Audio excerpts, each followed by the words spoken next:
జగిత్యాలలో మాజీ మంత్రి జీవన్ రెడ్డి హవా కొనసాగుతోంది. ఎమ్మెల్యే సంజయ్పై పైచేయి సాధించారు జీవన్ రెడ్డి. 14 వార్డుల్లో స్వతంత్ర అభ్యర్థులు విక్టరీ సాధించారు.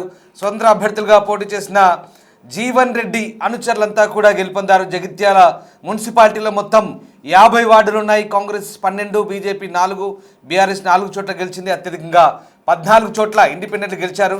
టికెట్ల కేటాయింపులో అన్యాయం జరిగిందని ఎన్నికల ముందు జీవన్ రెడ్డి తీవ్ర ఆవేదన వ్యక్తం చేశారు. ప్రజాక్షేత్రంలో తేల్చుకుంటామంటూ ఆయన ఓపెన్ ఛాలెంజ్ చేశారు. చెప్పినట్లుగానే బలాన్ని నిరూపించుకున్నారు జీవన్ రెడ్డి. ఈ నేపథ్యంలో జీవన్ రెడ్డి మరోసారి జగిత్యాల మున్సిపాలిటీలో పట్టు నిలుపుకున్నారు. ఇక జీవన్ రెడ్డి ఎప్పుడు ఇంటి పోరు తయారైంది. అక్కడ బీఆర్ఎస్ నుంచి కాంగ్రెస్లో చేరినటువంటి ఎమ్మెల్యే సంజయ్ కుమార్కు జీవన్ రెడ్డికి మధ్య వర్గపోరు కొనసాగుతోంది.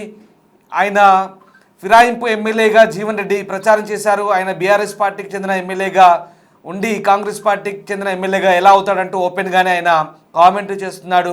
ఇటీవల కాలంలో కాంగ్రెస్ హైకమాండ్పై కూడా గుర్రుగా ఉన్నారు జీవన్ రెడ్డి.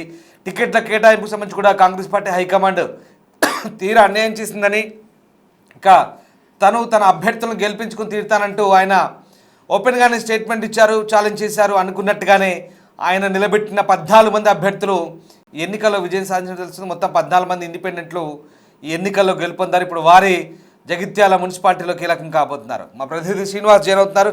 శ్రీనివాస్, జగిత్యాల మున్సిపాలిటీకి సంబంధించి మాజీ మంత్రి జీవన్ రెడ్డి మరొకసారి తన హవా కొనసాగిస్తున్నారు. ఇక్కడ పట్టు నిలుపుకున్నట్టుగా అర్థమవుతుంది. స్థానిక ఎమ్మెల్యేపై ఉన్నటువంటి వ్యతిరేకతను జీవన్ రెడ్డి ఈ రూపంలో హైకమాండ్కు తెలియజెప్పే ప్రయత్నం చేస్తున్నారనుకోవచ్చా? సో మొత్తం మీద జీవన్ రెడ్డి పట్టు మరొకసారి నిలుపుకోవడం ద్వారా పార్టీకి తన ఏంటో నిరూపించుకున్నారా? వాస్తవానికి జగిత్యాల నియోజకవర్గం అంటేనే జీవన్ రెడ్డి అంటేనే జగిత్యాల నియోజకవర్గం. అంతా ఆ పట్టు సాధించినటువంటి జీవన్ రెడ్డికి ఈసారి మున్సిపల్ ఎన్నికల లోపల మాత్రం చాలా విచిత్రమైనటువంటి పరిస్థితులు ఎదురైనటువంటి. ఎందుకంటే అక్కడ ఇప్పుడు ప్రస్తుత ఎమ్మెల్యే ఎవరైతే ఉన్నారో అతను బీఆర్ఎస్ నుంచి గెలిచి ఇటు కాంగ్రెస్ తో కలిసి నడుస్తుండడంతో అయితే మొదటి నుంచి కూడా వలసవాదులు ఏ విధంగా వస్తారు అని చెప్పి జీవన్ రెడ్డి కూడా ఫైట్ చేసినటువంటి పరిస్థితి. అయితే ఓవరాల్ గా ఇక్కడ జీవన్ రెడ్డికే పెద్ద మొత్తం లోపల టికెట్లు కేటాయింపు జరుగుతుందని చెప్పి భావించినా గానీ 60% టికెట్లు సంజయ్ కుమార్ కు కేటాయించినటువంటి పరిస్థితి. మిగతా 40% మాత్రం జీవన్ రెడ్డికి కేటాయించడంతో జీవన్ రెడ్డి యొక్క అనుచరులు, అంటే జీవన్ రెడ్డి మొదటి నుంచి కూడా ఇటు సంజయ్ వర్గమును వలసవాద కాంగ్రెస్ గానే గుర్తించారు. ఆ వలసవాద కాంగ్రెస్ లకు ఏ విధంగా టికెట్ ఇస్తారు అని చెప్పి మొదటి నుంచి కూడా అధిష్టానం వద్ద పేచి పెడుతున్నటువంటి పరిస్థితి. సాక్షాత్ గాంధీ భవన్ వేదిక జరిగినటువంటి మీటింగ్ లోపల కూడా సంజయ్ కుమార్ కు ఇటు ఏదైతే వలసవాదులకు టికెట్ ఏ విధంగా ఇస్తారో అని చెప్పి అయితే అక్కడ గొడవ చేసినటువంటి పరిస్థితి లోపల మున్సిపల్ టికెట్ల కేటాయింపు లోపల కూడా ఇటు జీవన్ రెడ్డి వర్గానికి అన్యాయం జరగడంతో వాళ్ళందరూ కూడా ఇప్పుడు ప్రస్తుతం ఇండిపెండెంట్ గా బరిలోకి దిగుతున్నటువంటి పరిస్థితి. అయితే జీవన్ రెడ్డికి సంబంధించినటువంటి కొంతమందికి కాంగ్రెస్ లోపల ఆ టికెట్లు వచ్చినా కానీ సంజయ్ కుమార్ ను వెంబడి ఎవరైతే కాంగ్రెస్ తో వచ్చారో ఆ కాంగ్రెస్ తో వచ్చినటువంటి వారికి టికెట్ రాకపోవడంతో దాదాపుగా 14 చోట్ల కూడా జీవన్ రెడ్డి తన వాడితో తన ఇంటి నివాసం ఉన్నటువంటి తన వాడితో పాటుగా మిగతా 14 చోట్ల కూడా జీవన్ రెడ్డి పోటీ చేయించడం జరిగింది. అయితే వీళ్ళందరూ కూడా రెబల్ గా పోటీ చేశారు. అక్కడ వేరే పార్టీతో పోటీ లేకున్నా కానీ కాంగ్రెస్ వర్సెస్ కాంగ్రెసే, అంటే సంజయ్ కుమార్ వర్సెస్ జీవన్ రెడ్డి వర్గీయులుగానే పోటీ జరిగినటువంటి నేపథ్యం లోపల 14 మంది లోపల దాదాపుగా 7 నుంచి 8 మంది విజయం సాధించినట్టుగా అయితే ప్రస్తుతం మనకు ఇన్ఫర్మేషన్ ఉన్నది.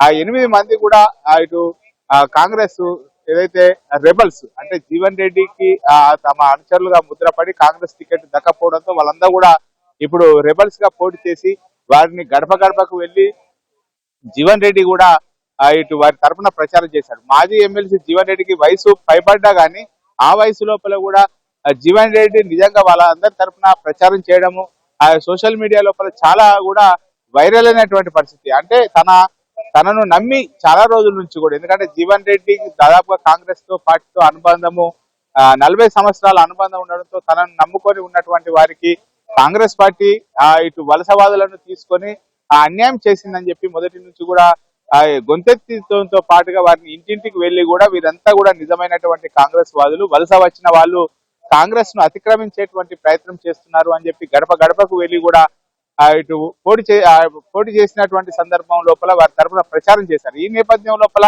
14 మంది వాళ్ళంతా కూడా ప్రచారం చేసినా గానీ అక్కడ ఏడుగురిని మాత్రము ఇక్కడ కాంగ్రెస్ రెబల్ గా గెలిపించుకోవడం లోపల సక్సెస్ అయ్యాడు. కానీ ఇక్కడ ఒక ఇటు విచిత్రమైనటువంటి పరిస్థితి ఏంటంటే జీవన్ రెడ్డి ఇంటి ఏదైతే ఇల్లు ఉన్నటువంటి ఆ వార్డు సంబంధించినటువంటిది తన నమ్ముకున్న అనుచరుడికి టికెట్ రావడంతో అక్కడ కూడా జీవన్ రెడ్డి అనుచరుడుగా పోటీ చేశారు. అక్కడ మాత్రంలో కూడా విజయం దక్కని పరిస్థితి. అక్కడ సంజయ్ కుమార్ వర్గానికి చెందినటువంటి వారి కాంగ్రెస్ పార్టీ తరఫున పోటీ చేసిన అభ్యర్థి విజయం సాధించాడు. ఈ నేపథ్యం లోపల ఇప్పుడు ఇక్కడ జీవన్ రెడ్డి యొక్క కాంగ్రెస్ లోపల మార్కు చాలా 40 ఏళ్ల నుంచి కూడా ఉన్నటువంటి నేపథ్యం లోపల ఈ జీవన్ రెడ్డి యొక్క ప్రాముఖ్యత ఎంత ఉంది, ప్రాధాన్యత ఎంత ఉంది అనేటువంటిది మున్సిపల్ ఎన్నికల లోపల బట్టబయలైనటువంటి పరిస్థితి అయితే కనబడుతుంది. వాస్తవానికి కాంగ్రెస్ పార్టీ జీవన్ రెడ్డిని దూరం పెడుతుంది అనేటువంటిది, జీవన్ రెడ్డిని దూరం పెట్టడంతో పాటుగా ఇటు సంజయ్ కుమార్ ను ప్రోత్సహిస్తుంది అని చెప్పి జగిత్యాల లోపల ప్రధానమైనటువంటి టాక్ నడుస్తుంది. ఎందుకంటే జీవన్ రెడ్డి ఇటు ఎమ్మెల్యే ఎన్నికల్లో ఓడిపోవడము, తర్వాత ఎంపీ ఎన్నికల్లో ఓడిపోవడంతో జీవన్ రెడ్డికి ఇప్పుడున్న పరిస్థితి లోపల రాజకీయాలకు సూట్ కాదు అని చెప్పి అయితే జీవన్ రెడ్డిని ఒక ఇంత పక్కకు పెట్టేటువంటి ప్రయత్నం జరుగుతున్నటువంటి నేపథ్యం లోపల ఇప్పుడు 14 మంది ఇండిపెండెంట్ లోపల 7గురిని తాను మొత్తం కూడా వాళ్ళ యొక్క గెలుపు బాధ్యతనంతా కూడా తన భుజస్కంధాల పైన వేసుకొని గెలిపించినటువంటి నేపథ్యం లోపల జీవన్ రెడ్డి ఇండిపెండెంట్ గెలిపించడం లోపల తన మార్కు చూపెట్టాడని చెప్పుకోవచ్చు. ఈ నేపథ్యం లోపలనే జీవన్ రెడ్డి యొక్క ప్రాముఖ్యత, ప్రాధాన్యత మరొకసారి కాంగ్రెస్ లోపల పెరిగినటువంటి నేపథ్యం. ఎందుకంటే జీవన్ రెడ్డి కూడా చాలా సార్లు కూడా అధిష్టానం దగ్గర మొరపెట్టుకున్నాడు, ఆ అధిష్టానం పైన గొంతెత్తాడు. కానీ ఎన్ని చేసినా కానీ జీవన్ రెడ్డికి మొదట అధిష్టానము జగిత్యాలకు వచ్చి వారిని బుజ్జగించేటువంటి ప్రయత్నం చేసింది. కానీ ఆ బుజ్జగింపులు ఎన్నిసార్లు చేస్తామని అనుకున్నారో, ఎన్నిసార్లు అలకపోయినా కానీ జీవన్ రెడ్డిని పట్టించుకునేటువంటి పరిస్థితి లేకపోవడంతో ఇప్పుడు స్వతంత్ర అభ్యర్థులను నిల్చుండబెట్టి 7గురి పైగా విజయం సాధించడంతో జీవన్ రెడ్డి యొక్క మార్కు జగిత్యాల లోపల స్పష్టంగా కనబడ్డట్టుగా మనకు అర్థమవుతుంది. సో జగిత్యాల్లో జీవన్ రెడ్డి తన హవా కొనసాగించారు, ఇండిపెండెంట్ అభ్యర్థులను గెలిపించుకున్నారు. మొత్తం 14 మంది గెలిచారు. అందులో సగం మంది జీవన్ రెడ్డి క్యాండిడేట్సే ఉన్నారు. అధిష్టానం టికెట్ల కేటాయింపులో తన అనుచరులకు అన్యాయం చేసినట్టు జీవన్ రెడ్డి ఓపెన్గానే అధిష్టానంపై మండిపడ్డారు. ఇక ప్రజాక్షేత్రంలోనే తేల్చుకుంటామంటూ ఓపెన్ ఛాలెంజ్ కూడా చేశారు. చెప్పినట్లుగానే బలాన్ని నిరూపించుకున్నారు జీవన్ రెడ్డి. జగిత్యాలలో స్థానిక ఎమ్మెల్యే సంజయ్ కుమార్కు జీవన్ రెడ్డికి మధ్య పచ్చగడ్డి వేస్తే భగ్గుమంటోంది. సంజయ్ బీఆర్ఎస్ నుంచి రావడంతో ఫిరాయింపు ఎమ్మెల్యేలు వలస ఎమ్మెల్యేగా ఆయనపై ముద్ర వేసి జీవన్ రెడ్డి మొదటి నుంచి కూడా అసంతృప్తి వ్యక్తం చేస్తున్నారు. సందర్భం దొరికినప్పుడల్లా ఈ ఇరువురి మధ్య వాగ్వాదం కూడా జరుగుతుంది. కాంగ్రెస్ అధిష్టానంపై అసంతృప్తిగా ఉన్నారు జీవన్ రెడ్డి. ఈ నేపథ్యంలో ఇక తన పంతం నెగ్గించుకున్నారు. తన మనుషుల్ని గెలిపించుకోవడం ద్వారా ఇప్పుడు జగిత్యాల మున్సిపాలిటీలో కీలకంగా మారారు జీవన్ రెడ్డి.